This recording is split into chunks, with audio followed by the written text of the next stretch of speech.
coronavirus crisis has unfolded across the country, shelters and rescue organizations have been pleading with people to foster or adopt.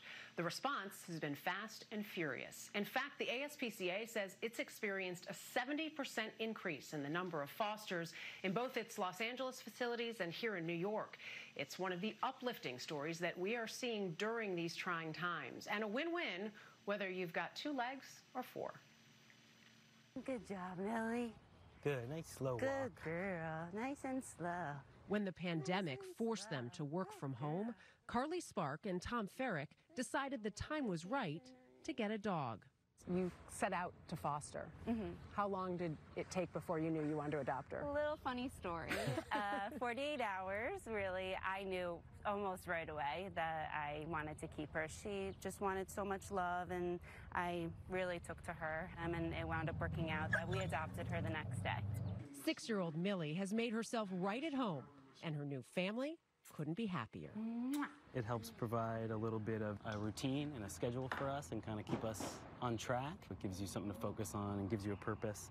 I feel like in this hard time, she's doing more for me than I am for her, really. I really do. With much of the country on lockdown, animal shelters and rescue organizations put the word out to help empty their kennels. The response has been overwhelming. Yay! Millie came from a small New Jersey nonprofit, See Spot Rescued, which normally gets 1 to 2 requests to foster each month. In March, after the state's stay-at-home order, it had more than 50 per day. You're getting even more demand from people who are stuck at home, and perhaps the only comfort that they can find is from a pet. Mira Horowitz is the founder of Lucky Dog Animal Rescue. Over the last 4 weeks, it tripled the number of animals the rescue would see in a normal month, taking in 434 dogs and cats. Lucky Dog transported them from shelters across the South to the Washington, D.C. area, placing 366 of them in foster or adoptive homes, all amid the coronavirus pandemic. The animal welfare community is really struggling with the balance between saving the animals' lives and saving the people's lives. How much personal interaction is needed to save a life? They're all life or death transports. If we do not take these animals from the shelters, they're going to be killed. And we don't want that result, particularly when we know so many people will benefit emotionally, spiritually, even physically, right? Like having a dog makes you go out and go for a walk. In our new normal, where Times Square here is virtually empty, I can tell you that having an animal, like my guy Barkley, really is good for the soul. Some of the animal welfare people that I spoke with said right now it feels like these guys are the only ones who are winning. But one of their concerns is what happens to our 4-legged friends a few months from now. So there's so much uncertainty and there's so many unknowns. Matt Bershadker is president and CEO of the ASPCA. The economic reality of this healthcare crisis and the economic crisis are very, very real.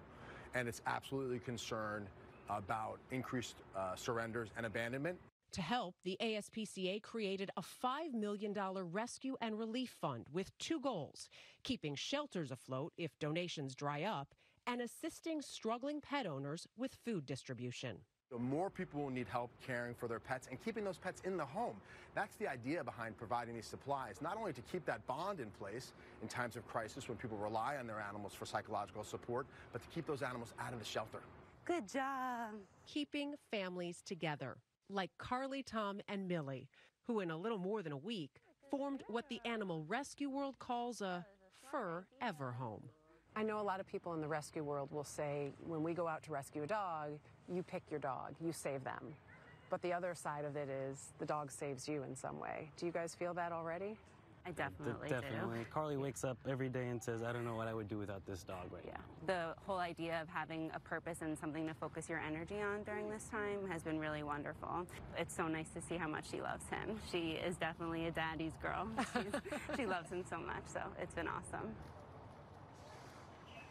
And obviously, these rescues are still going on. I know people hear that shelters don't have pets. There are still pets out there. There are a lot of transports from the South. They're being very careful in trying to socially distance when they do them. And I think the most important word, Jeff, is that if you are struggling to keep your pet, reach out to some of these organizations that can help you with food and other resources. Yeah, someone hopefully will be there for you. Dana, I want to congratulate Barkley on staying still for 30 seconds there during your stand-up. That was very impressive. He looked like a beautiful statue. He's sleeping right now, by the way. I couldn't even get him out here. Okay, good, good. You know, and Dana, there was a bit of a Meghan Markle look-alike in your piece. I really enjoyed it. Thank you.